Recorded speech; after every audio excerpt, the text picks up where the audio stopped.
حامدا ومصليا أما بعد فأعوذ بالله من الشيطان الرجيم بسم الله الرحمن الرحيم ادع إلى سبيل ربك بالحكمة والموعظة الحسنة صدق الله العظيم. قابل قدر علماء کرام اور علوم نبوت کے پاسبانوں، دعوت دین کا قیام امت مسلمہ کے لیے انتہائی ضروری ہے. اس سے کہیں زیادہ ضروری ہے کہ اس کو صحیح طریقے سے انجام دیا جائے.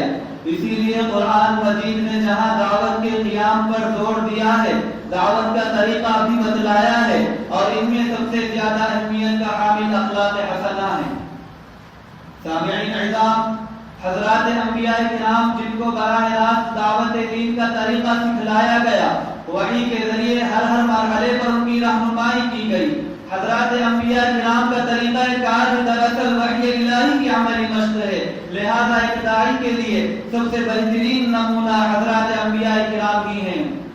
ایک قدم آگے بڑھ کر جب ہم قرآن کریم پر تائرانہ نظر ڈالیں تو یہاں بھی ہمیں ایک داعی کے لیے اخلاق حسنہ سے منتخب ہونے کی تاکید ملتی ہے. چنانچہ ارشاد خداوندی ہے ادع الی سبیل ربک بالحکمۃ والموعظۃ الحسنہ.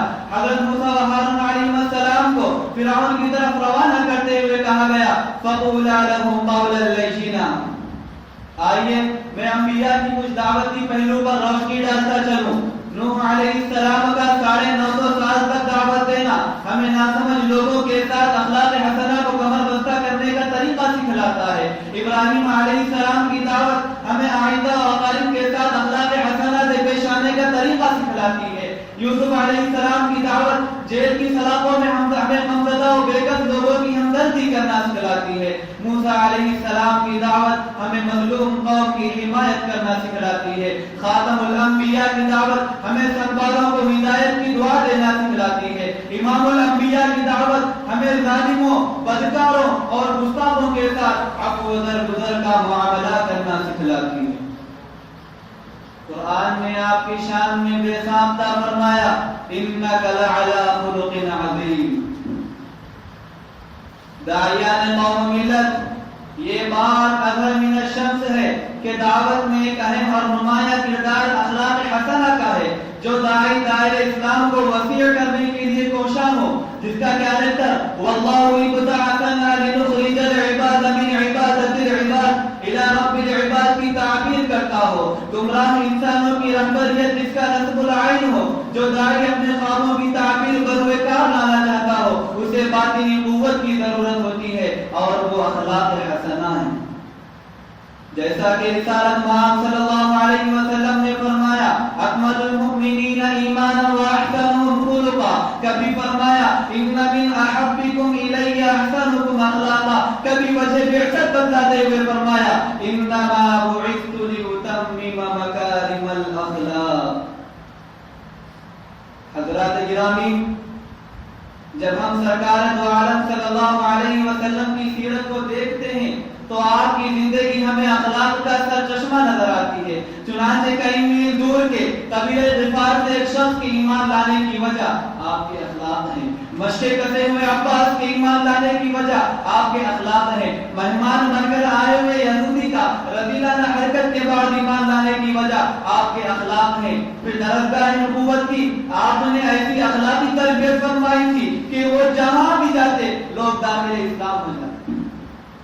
ذرا یاد کیجئے اس واقعے کو کہ ایک عیسائی شخص دوسری دکان سے خریداری کے بعد آ کر کہتا ہے کہ اناج تو وہاں سے خرید لیا ہے، اب ایمان کی خریداری آپ سے کروں گا.